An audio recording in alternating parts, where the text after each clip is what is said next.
Finally স্মৃতি আর Bappi বাসরঘরের video upload করেছে social মিডিয়াতে। আর এটা নিয়ে পুরো সোশ্যাল মিডিয়া জ্বর উঠে পড়েছে।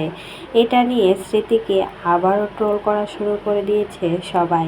এতদিন তো স্মৃতির ড্রেস আপ নিয়ে অনেক বেশি কথা শুনিয়েছে স্মৃতিকে, এখন আবার শুরু করেছে বাসরঘর নিয়ে।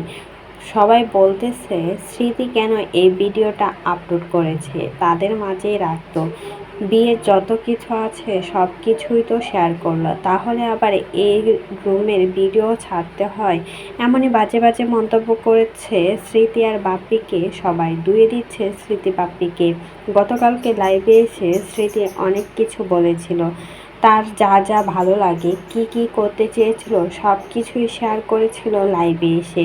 আর এটা শেষ হতে না শেষ হতে আজকে এই ভিডিওটা পাবলিক করার পর সাবান পানি ছাড়া রীতিমতো ধুয়ে দিচ্ছে স্মৃতিকে। সবাই তো বলছে এতদিন তো বিয়ে শুরু থেকে শেষ পর্যন্ত হাজার হাজার ভিডিও আপলোড করলেন, এখন আবার শুরু করে দিয়েছেন বাসর ঘরে। তাহলে কি করছিলেন না করছিলেন সব কিছুই পাবলিক করেন, তাহলে টাকা ইনকামটা একটু বেশি আসবে। আপনারা ব্লগার বলে সব কিছুই সারতে হয়, মানে বাজে বাজে মন্তব্য করছে স্মৃতিকে নিয়ে।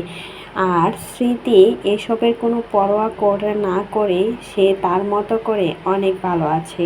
সে নিজের জীবনটাকে অনেক বেশি এনজয় করছে। বাপ্পিকে পেয়ে সে তো অনেক বেশি খুশি।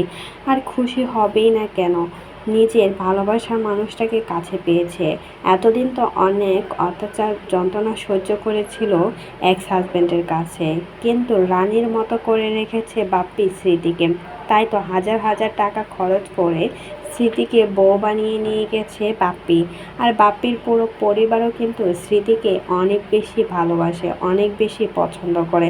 তো এই বিষয়ে কোনো মতামত থাকলে সেটা কিন্তু অবশ্যই আমাদের কমেন্ট বক্সে জানতে বলবেন না।